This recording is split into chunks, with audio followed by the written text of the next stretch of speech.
Congregados en este lugar para exaltar el nombre de nuestro Señor y Salvador. Damos gracias a Dios por la presencia de todos y cada uno de ustedes aquí. Nos gozamos en el Señor de que usted nos acompañe en esta hermosa mañana y obviamente oramos para que Dios les bendiga y este sea un tiempo en el cual usted tenga un encuentro personal con Dios y sea bendecido. Amados, les invito a abrir sus Biblias en 1 Corintios capítulo 1. 1 Corintios capítulo 1, vamos a ver los versos 18 en adelante. Y recuerde, toda esta sección del capítulo 1, versos 18 al capítulo 2, en realidad hasta el capítulo 16 del capítulo 2, habla acerca de la sabiduría. Pablo está contrastando la sabiduría de Dios con la sabiduría humana y está dándonos razones por las cuales la sabiduría humana no se puede comparar en ninguna manera con la sabiduría divina. Entonces, 1 Corintios 1, y el mensaje de hoy es una continuación del que empezamos la semana pasada, ¿verdad? En realidad hoy vamos a empezar en el verso 21 y estamos hablando sobre la sabiduría divina, cómo la sabiduría de Dios se manifiesta de tal manera que podemos ver la gloria de Dios y podemos entender cosas hoy que realmente eran imposibles para nosotros antes. 1 Corintios 1, del verso 21 en adelante, vamos a estar viendo el día de hoy. Les voy a rogar en este momento, si usted tiene su Biblia abierta ahí, que por favor me acompañe en este momento, vayamos junto al Señor en oración y pidamos al Espíritu Santo que Él nos guíe a toda verdad. Amado Dios, te damos gracias por tu palabra, gracias Señor, porque solo tú tienes palabras de vida eterna. Y venimos en esta mañana ante ti, Señor, una vez más, dándote gloria, honra, Señor, no solamente a través del cántico, de la oración, a través, Señor, de las ofrendas de nuestros corazones, sino, Padre, en esta hora queremos rogarte, Señor, que tu Espíritu Santo sea nuestro maestro, nuestro consejero, y, Señor, tú permitas que tu palabra hable hasta lo más profundo y nos transforme para tu gloria, Señor, y que podamos vivir de una manera que te traiga gloria a ti, Señor. Que seamos moldeados a la imagen de tu amado Hijo Jesús y que seamos transformados por tu palabra, Señor. Permite que esta palabra, Padre, sea clara y, Señor, que tu Espíritu Santo sea el que prepare nuestra mente y nuestro corazón para que no solamente podamos entenderla, sino que Él la aplique y podamos también ponerla por práctica en nuestras vidas, Señor. Te lo pedimos en el nombre de Jesús y te damos gracias. Amén, amén y amén. Pueden tomar sus asientos, hermanos. Muchas gracias a todos.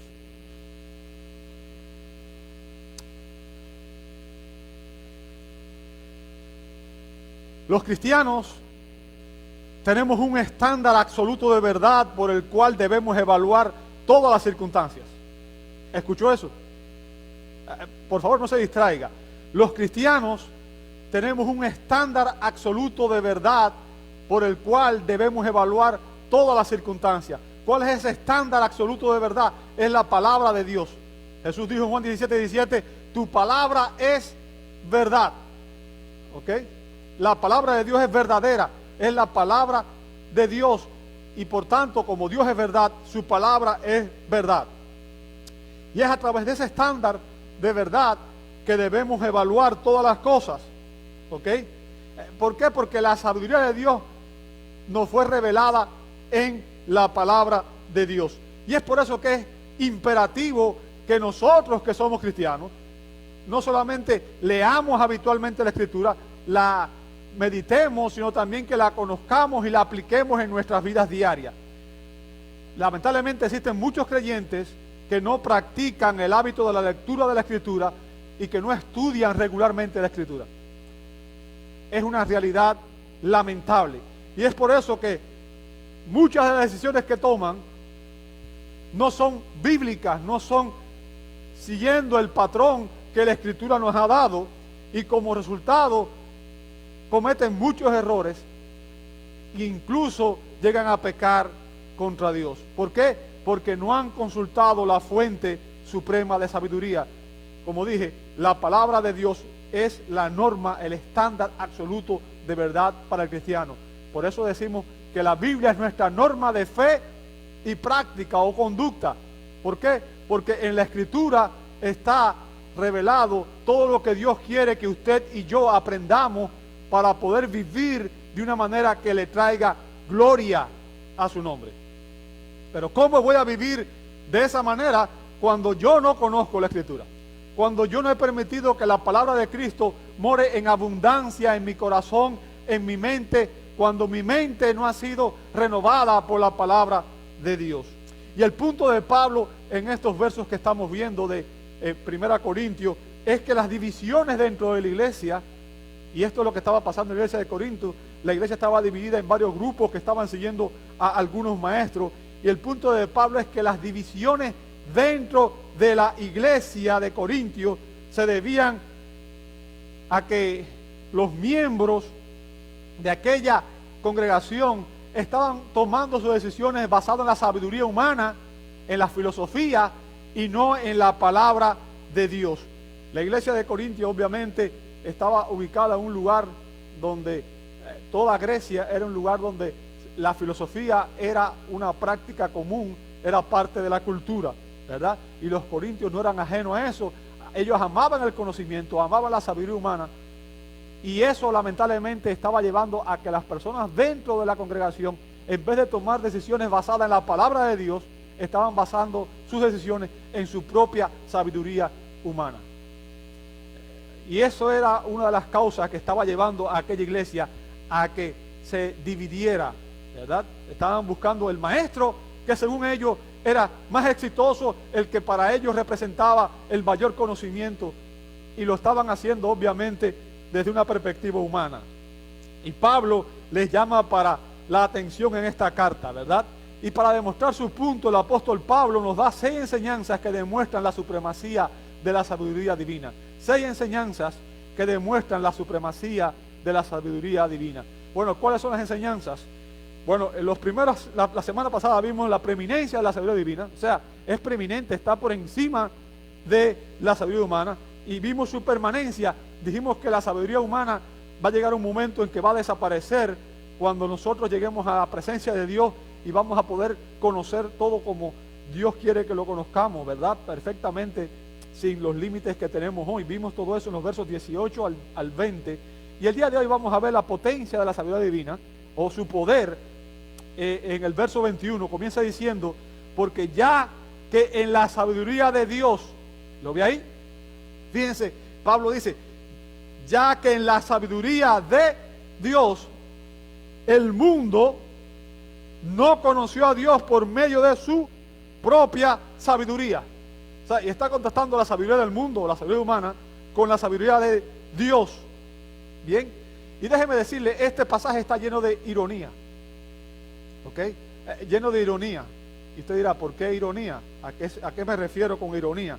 Bueno, el verbo conocer utilizado por Pablo ahí es una traducción del verbo griego ginosko, y se usa para expresar una relación íntima y personal. Cuando usted conoce a alguien, ¿ok?, significa que usted realmente conoce íntimamente a esa persona. No se trata solamente de tener un conocimiento de alguna información referente a alguien. Por ejemplo, yo puedo decir, uno puede decir que conoce al presidente del país porque tiene cierta información de él, pero en realidad no lo conoce de una manera personal, íntima, no sabe quién es. En la Escritura, cuando se habla de conocer, se refiere a eso, no se refiere a un conocimiento de información abstracta, sino se refiere a un conocimiento íntimo de la persona. De hecho, ese término se aplica muchas veces a la relación íntima que existe entre un matrimonio, un hombre y una pareja. Recuerda, por ejemplo, se dice en Génesis que Adán conoció a Eva. Obviamente la connotación no es sexual, pero se refiere al conocimiento íntimo, emocional, espiritual que existe entre dos personas. Ahora, cuando se habla de que un cristiano conoce a Dios y que Dios conoce a un cristiano, y mejor dicho, es que Dios que nos conoce primero, se refiere al hecho de que existe un conocimiento íntimo de la persona, ¿ok? Un conocimiento personal. Y lo que Pablo está tratando de decir aquí, amado hermano, y esta es la ironía, es que ningún pecador ha llegado a conocer a Dios a través de su propia sabiduría. No importa cuán inteligente pueda ser la persona, no importa cuán alto puede ser su coeficiente intelectual, no importa lo inteligente, lo sabio que pueda ser humanamente hablando, ningún hombre ha llegado a conocer a Dios por su sabiduría humana. Y Pablo, y esto es lo interesante aquí, Pablo atribuye ese fracaso a la sabiduría de Dios. Esa es la ironía. Pablo atribuye el fracaso de que el hombre en su sabiduría no pueda conocer a Dios, la atribuye a Dios mismo. Dios sabiamente estableció que los hombres no pudiéramos llegar a conocerlo por medio de nuestra sabiduría humana. ¿Escuchó eso? Ni usted, ni yo, ni ninguna persona, por muy sabia que pueda ser, puede llegar a conocer realmente a Dios por medio de la sabiduría humana. Y ahora quiero explicar esto con relación a Romanos, porque Romanos nos enseña algo importante, y es que la Biblia dice que la revelación de la naturaleza es suficiente para condenarnos delante de Dios. ¿Recuerda eso? La Escritura dice que a través del mundo podemos ver la mano del Creador, y eso es suficiente para que los hombres entendamos que existe un Dios. Pero si usted sigue leyendo Romanos, la Biblia dice que los hombres, habiendo conocido a Dios, no le dieron gloria como Dios, sino que se exaltaron en sus propios razonamientos y adoraron las criaturas antes que al Creador.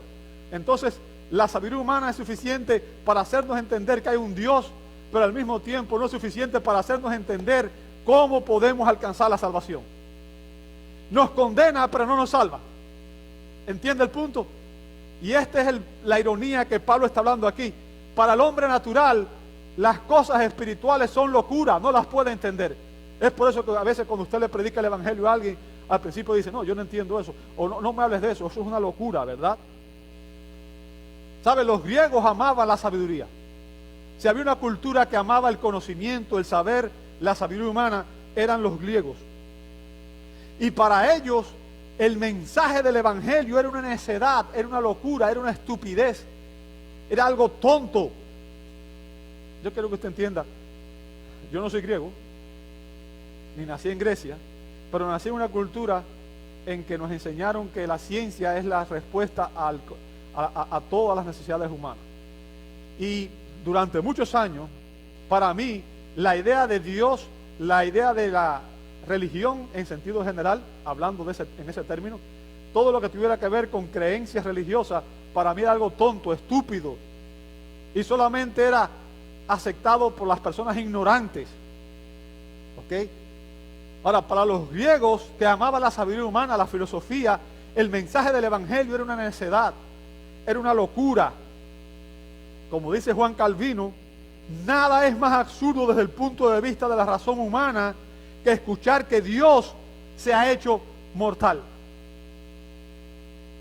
que la vida ha sido sometida a la muerte, que la justicia ha sido velada bajo la apariencia del pecado y que la fuente de bendición ha sido sometida a la maldición, para que por este medio los hombres puedan ser redimidos de la muerte y llegar a ser participantes de una inmortalidad bendita, para que obtengan la vida, para que, destruido el pecado, reine la justicia, y para que la muerte y la maldición puedan ser destruidas.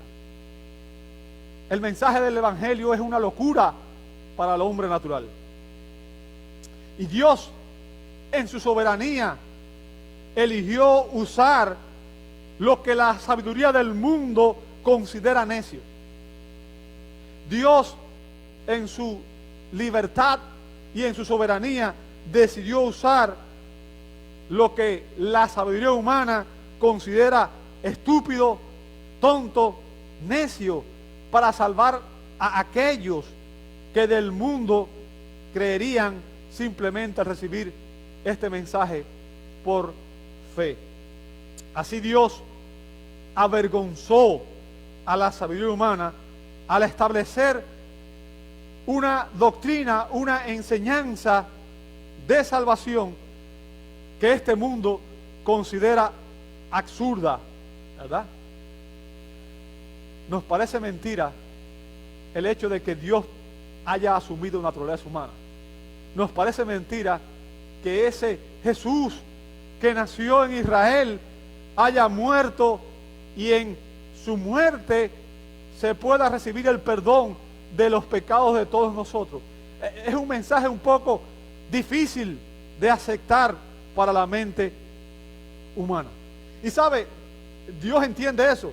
Él lo estableció de esa manera. De hecho, fíjense, Jesús agradeció al Padre por su beneplácito al ocultar la sabiduría de Dios, al ocultar las verdades del Evangelio a los sabios. Fíjense, en Mateo 11, 25 y 26, Jesús dice, en aquel tiempo respondiendo Jesús le dijo, te alabo, Padre, Señor del cielo y de la tierra.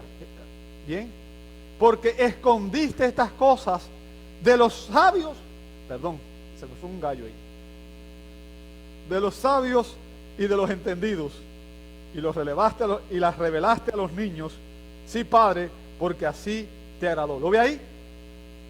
Fíjense, escondiste estas cosas de los sabios y de los entendidos. Increíble, ¿verdad? Jesús dice que Dios en su beneplácito,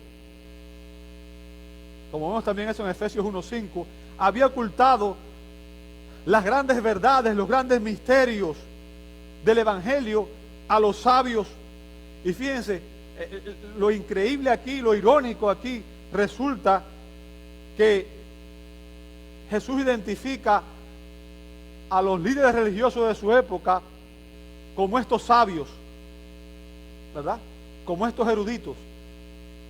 Aquellos que debían conocer más la verdad es a los que Jesús identifica dentro del pueblo de Israel como sabios eruditos, a quienes el Padre no les permitió conocer e identificar la verdad del Evangelio, porque en su sabiduría humana se ensoberbecieron y pensaron que ellos podían agradar a Dios por su propia sabiduría y por sus propias obras.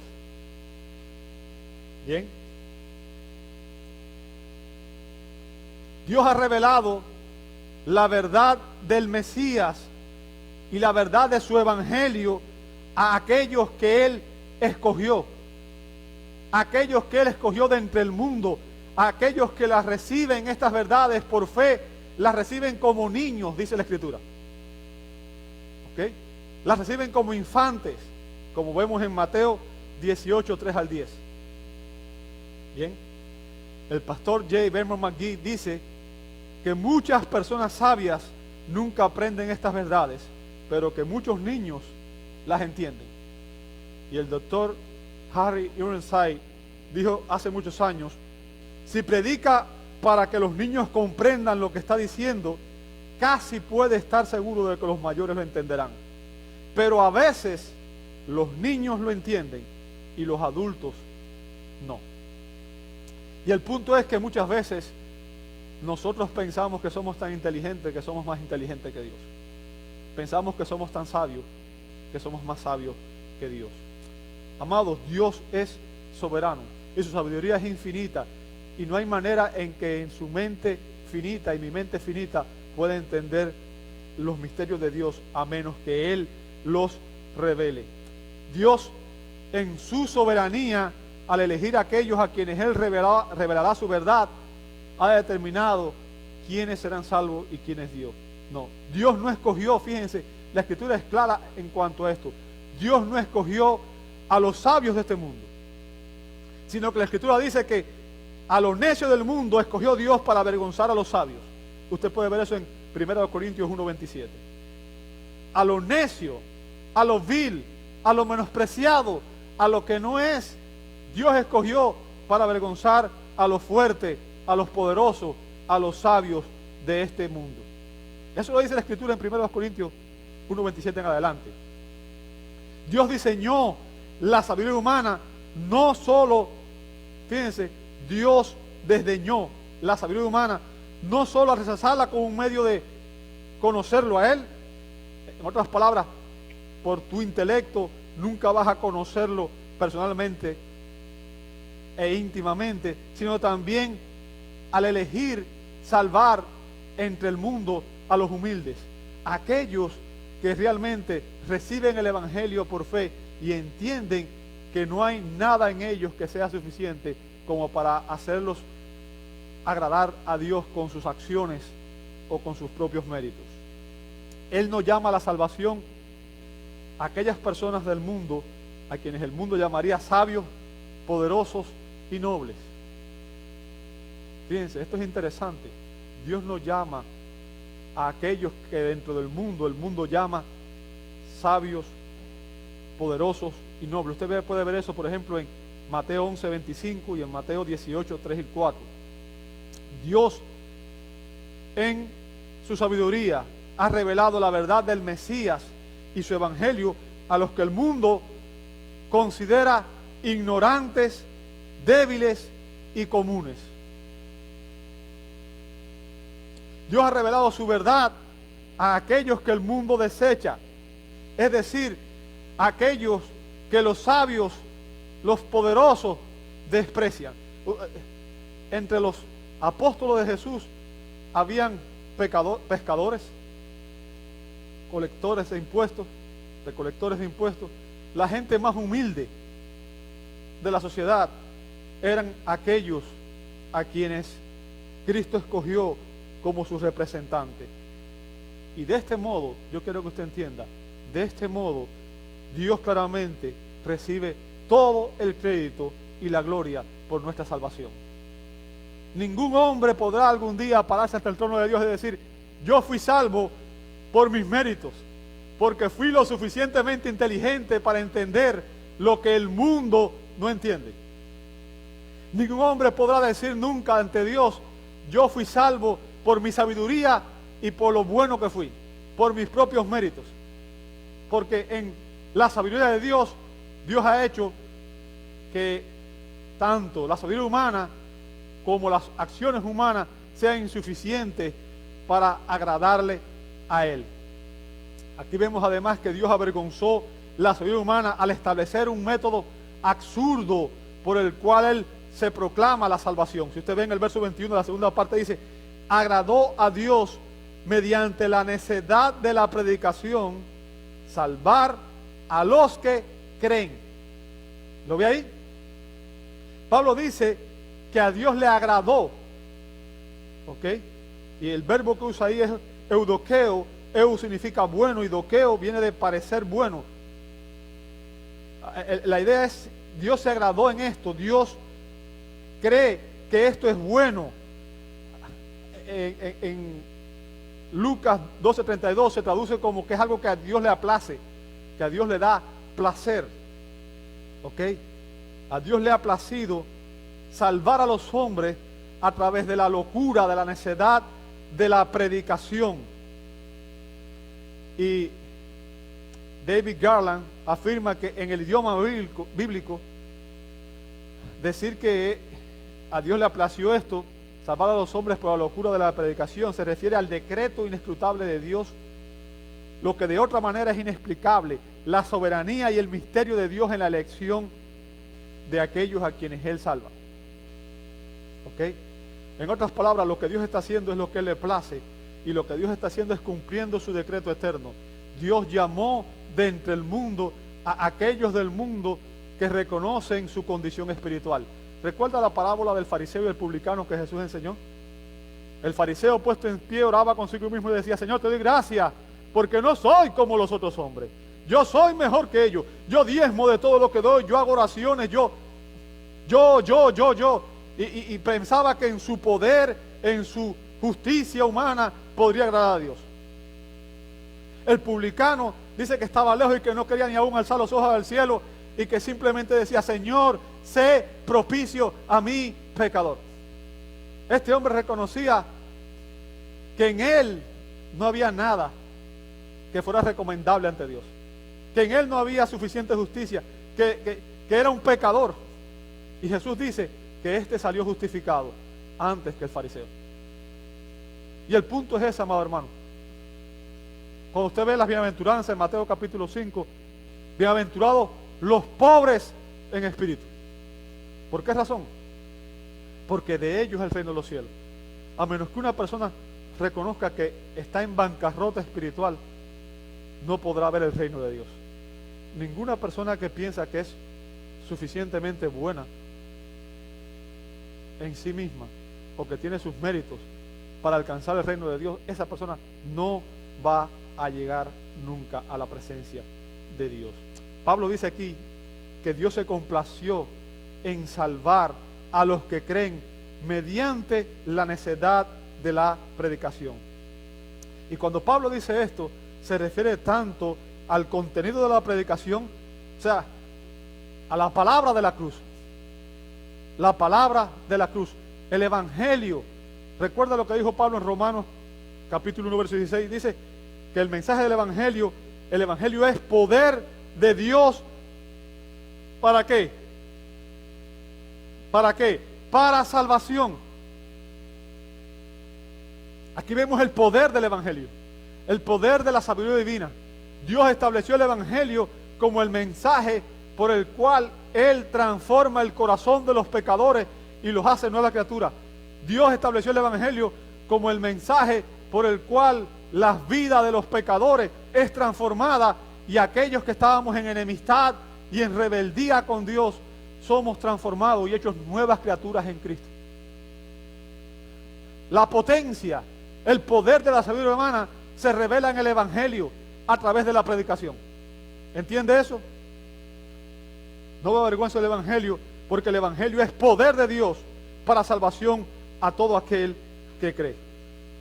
Y coincido aquí con lo dicho por el doctor Charles Hodge, cuando dice que este pasaje, en su contexto, enseña claramente dos grandes verdades. Primero, que la cruz o la doctrina de Cristo crucificado es la sustancia del evangelio, aquello en lo que reside su vitalidad y poder. ¿Ok? El evangelio está basado en lo que Cristo hizo por nosotros. Y segundo, que es la predicación o la proclamación pública de esta doctrina, el gran medio de salvación. En otras palabras, no habría salvación a menos que también se predicara el evangelio. ¿Ok? ¿Y cuál es el punto de Pablo, amado hermano? El punto de Pablo es que ni las filosofías de este mundo, ni la psicología, ni la sabiduría humana nos transforma la vida y nos lleva a un encuentro personal con Dios. A través de estos mecanismos humanos, de la sabiduría humana, nuestros pecados no son perdonados, ni ninguno de nosotros tendría una relación eterna con Dios. Usted puede pasarse la vida entera yendo a un psicólogo y eso no va a transformar su naturaleza pecaminosa.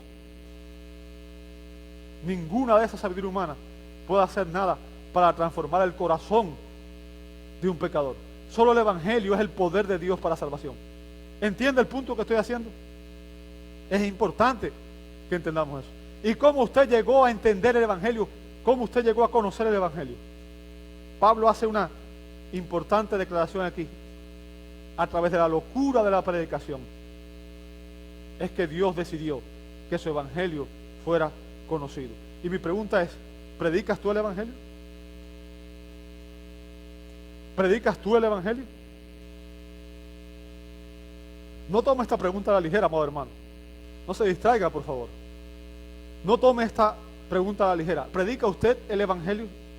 Escucha lo dicho por el apóstol Pablo en Romanos 10, 13 al 14. Dice, porque todo aquel que invocare el nombre del Señor será salvo.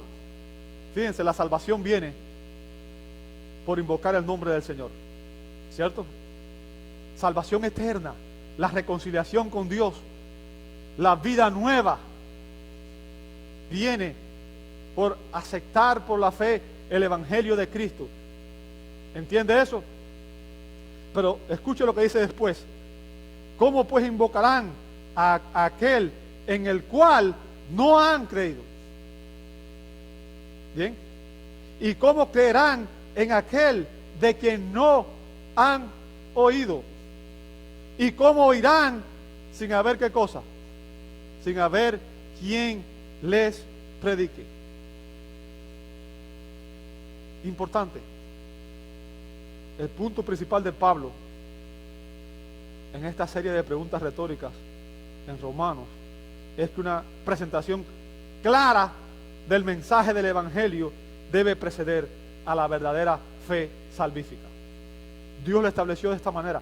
En su sabiduría, Dios estableció que para ser salvos, los pecadores deben escuchar el mensaje del evangelio, deben recibir la predicación del mensaje del evangelio. Y es la única manera en que una persona puede escuchar el mensaje que puede llevarlo a una fe salvífica. La salvación, escúchame bien, llega solamente a aquellos que habiendo oído la palabra de verdad, el evangelio de vuestra salvación, y habiendo creído en él, son sellados con el Espíritu Santo de las promesas, como dice Efesios 1:13.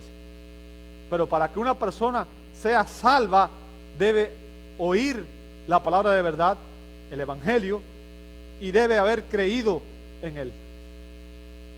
Y Pablo está diciendo, ¿sabes qué? Esa es la manera en que Dios ha establecido la salvación en este mundo. Pero cuando las personas escuchan la predicación, muchas veces responden diciendo que el mensaje de la cruz es tonto, es idiota, es algo que ellos no quieren creer. Ni siquiera quieren escuchar muchas veces. No sé si a ustedes les ha pasado, pero a mí mucha gente me ha dicho, yo no quiero escuchar, me parece tonto, me parece absurdo. ¿Ok? Y el punto de Pablo es que el evangelio de Jesucristo, revelado por Dios en su palabra, debe ser escuchado y creído para traer salvación. Ese es el medio que en su sabiduría Dios ha establecido para que los hombres sean salvos. En el verso 22, la segunda parte, el apóstol dice, porque en verdad los judíos piden señales. Fíjense, los judíos estaban pidiendo señales. Y sabe, la incredulidad es siempre la razón básica para no aceptar la voluntad de Dios y el camino de Dios. La razón por la que la gente se opone a las cosas de Dios no es porque solamente parezcan absurdas, sino es por su incredulidad, es por su contaminación espiritual. ¿Okay? Los judíos demandaban señales sobrenaturales como base de su fe. Por ejemplo, en Juan 6:30, le dijeron entonces los judíos, los líderes judíos a Jesús, le dijeron, ¿qué señal pues haces tú para que veamos y te creamos? ¿Qué obras haces? Ahí están hablando los líderes judíos y están cuestionando a Jesús y le están pidiendo a Jesús que haga señal. Fíjense, ellos en vez de recurrir a las escrituras como fuente de sabiduría, ellos cambiaron la interpretación de las escrituras por las tradiciones humanas, cambiaron el mensaje de la verdad, la palabra revelada de Dios, por sus propias interpretaciones, y le pidieron a Jesús una señal para creer en él. ¿Sabe? Hay muchas personas hoy que dicen que ellos necesitan ver señales para poder creer. Pero ¿sabes qué? Si hubo alguien que tuvo oportunidad de ver señales, fue el pueblo de Israel. Y todas esas señales nunca los condujeron a una fe genuina. Los judíos pudieron ver la mano de Dios. Aquellos que estaban en Israel, cautivos en Egipto, aquellos de Israel que estaban en Egipto, vieron las plagas que Dios derramó sobre Egipto. Vieron la manera en que Dios abrió el Mar Rojo. Sin embargo, esos hombres, esa generación fue incrédula. ¿Ok? Los judíos también aquí piden una señal a Jesús. Y su petición demostró su ceguera espiritual. Demostraban que ellos tenían simplemente una curiosidad superficial y egoísta. ¿Sabe? El profesor David Flusher, y este es un erudito judío ortodoxo de Jerusalén, escribió esto: hasta que el Mesías haga las obras del Mesías, no podemos llamarlo el Mesías. Hasta que el Mesías haga las obras del Mesías, no podemos llamarlo el Mesías. ¿Sabe? Esta petición de evidencia de milagros y de pruebas es una excusa para no creer. Si usted lee los evangelios, se va a dar cuenta que Jesús realizó milagro tras milagro. Jesús sanó ciegos de nacimiento, cojos, paralíticos. Jesús multiplicó los panes y los peces en más de una ocasión y alimentó multitudes, y muchos de esos milagros fueron hechos públicamente. Las multitudes los vieron. De hecho, algunos de esos milagros fueron considerados por el judaísmo específicamente como señales mesiánicas, ¿verdad? Como curar leprosos en Mateo 8, 1 al 4, y devolver la vista a los ciegos. Sin embargo, a pesar de eso, ellos se negaron a creer. no por falta de señales, sino por su propia incredulidad. ¿Ok? De hecho, la mayoría de los que presenciaron estos milagros no creyeron en Jesús. No creyeron en Jesús. ¿Por qué? Jesús lo dijo claramente. Fíjense, en Mateo 16:4 dijo: la generación mala y adúltera demanda señal. Fíjense cómo describe Jesús a aquellas personas. La generación mala y adúltera demanda señal. Y él dijo: pero señal no les será dada, sino la señal del profeta Jonás. Y dejándolos, se fue. Fíjense, la respuesta de Jesús es condenatoria. La respuesta de Jesús es condenatoria. ¿Por qué? Los llama generación mala y adúltera. Aquellos judíos que conocían, tenían la escritura, tenían la revelación en sus manos, tenían la norma de fe y conducta, tenían la palabra de Dios. Sin embargo, en vez de estudiar bien las escrituras y conocer bien las escrituras, pedían, en su incredulidad, pedían señales sobrenaturales como pruebas de una profesión mesiánica. ¿Qué pedían ellos?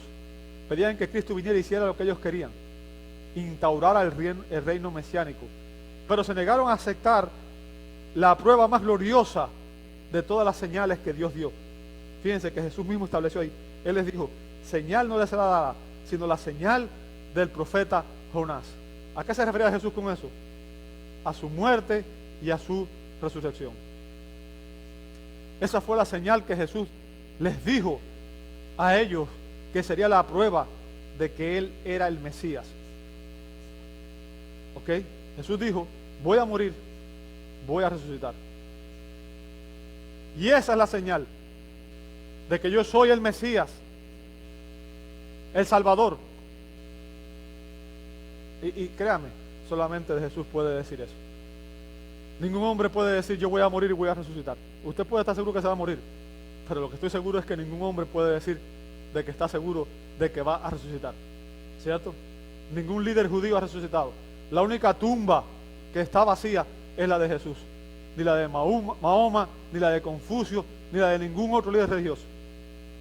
Y Jesús les dice: esta es la señal que les voy a dar, la señal de su resurrección.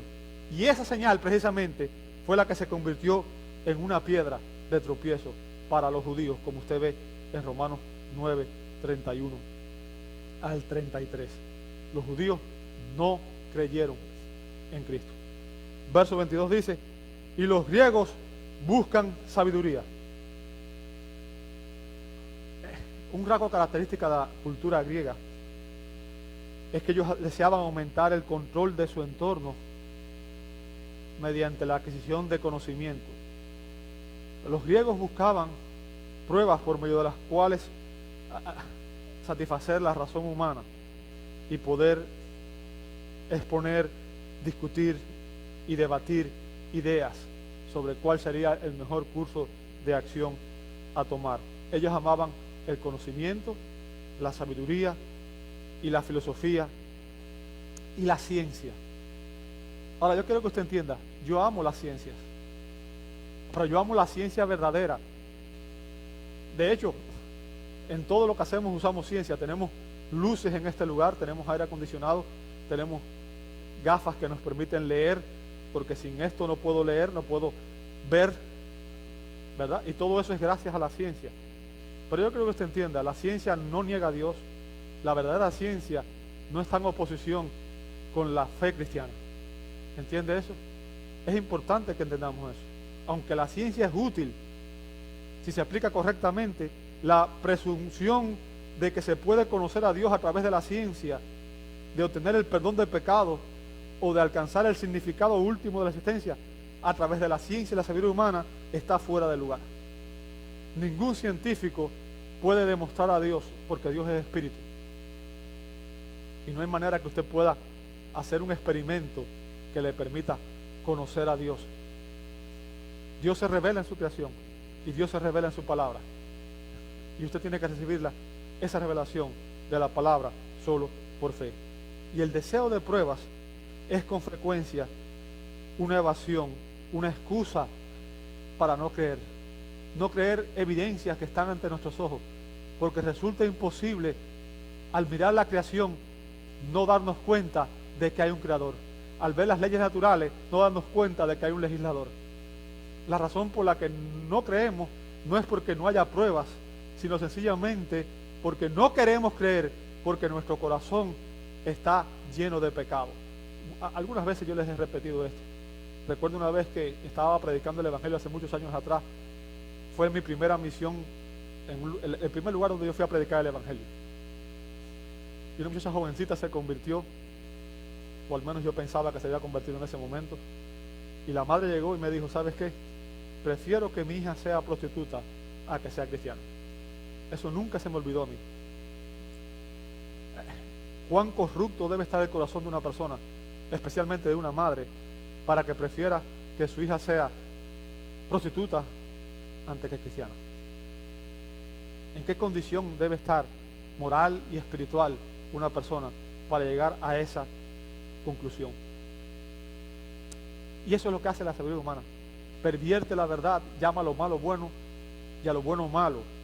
Y solo el Evangelio, amado hermano, es poder de Dios para salvación.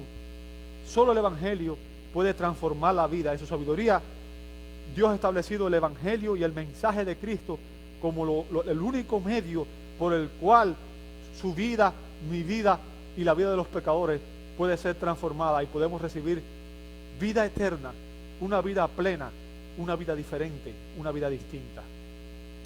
Verso 23 dice, pero nosotros, dice Pablo, predicamos a Cristo crucificado, piedra de tropiezo para los judíos y necedad para los gentiles.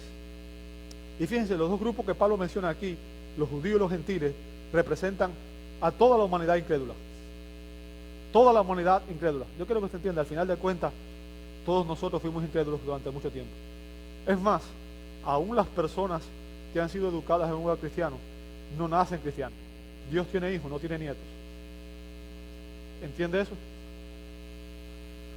Juan 1:12 dice, mas a todos los que recibieron, a los que creen en su nombre, les dio potestad de ser hechos hijos de Dios, no nietos de Dios.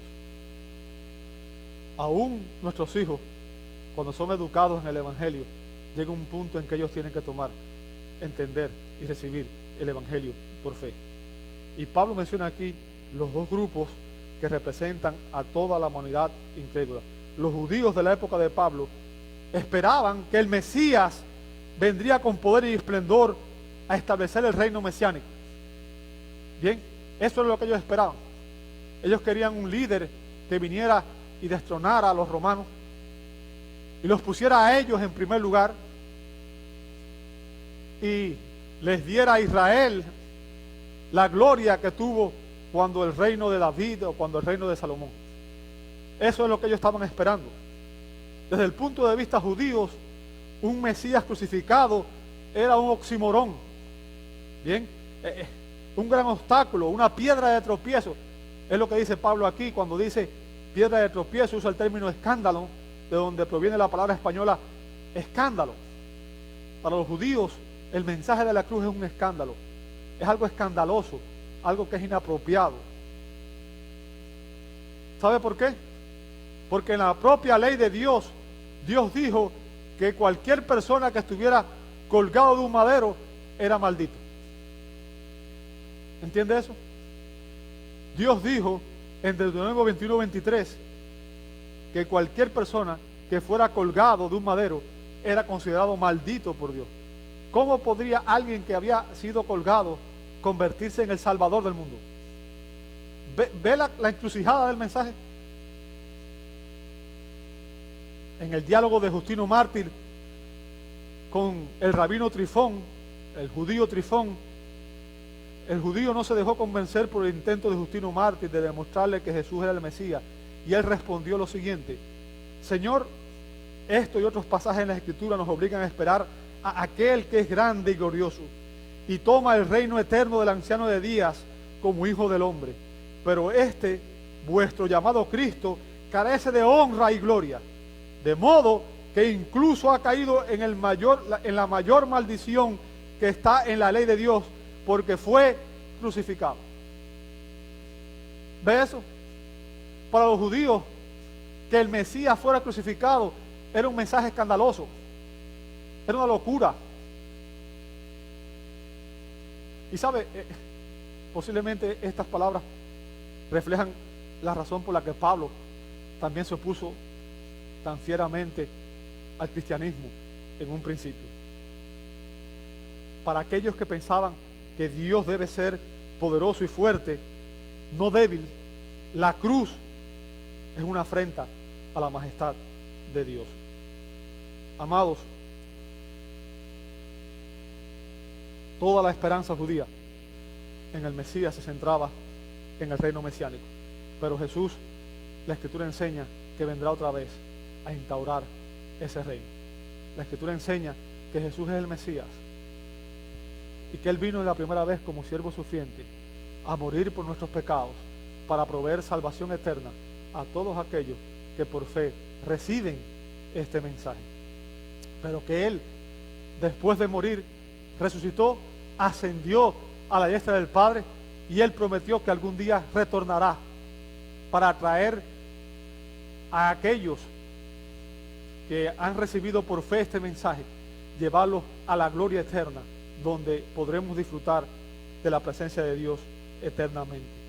Para los gentiles era completamente estúpido creer el mensaje acerca de una persona que también murió crucificada como un criminal.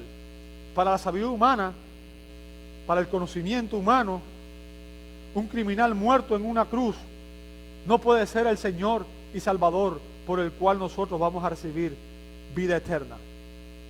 Y de esa manera, Dios en su sabiduría ha establecido un medio de salvación que se convierte en un obstáculo tanto para judíos como para gentiles que creen que en su sabiduría pueden entender el plan eterno de Dios.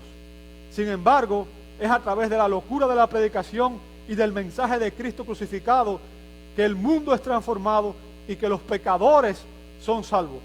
Y esto es lo importante, amado hermano. Es imprescindible que creamos esta verdad, porque aquellos que rechazan la predicación, aquellos que rechazan la predicación de Cristo, del Mesías crucificado, sellan así su destino eterno. La Escritura es clara cuando dice en Juan 3:16 al 18, porque de tal manera amó Dios al mundo que ha dado a su Hijo unigénito, para que todo aquel que en Él cree no se pierda, mas tenga vida eterna. Pero porque no envió Dios a su Hijo al mundo para condenar el mundo, sino para que el mundo sea salvo por Él. El que en Él cree no es condenado, pero el que no cree ya ha sido condenado, porque no ha creído en el nombre del unigénito Hijo de Dios.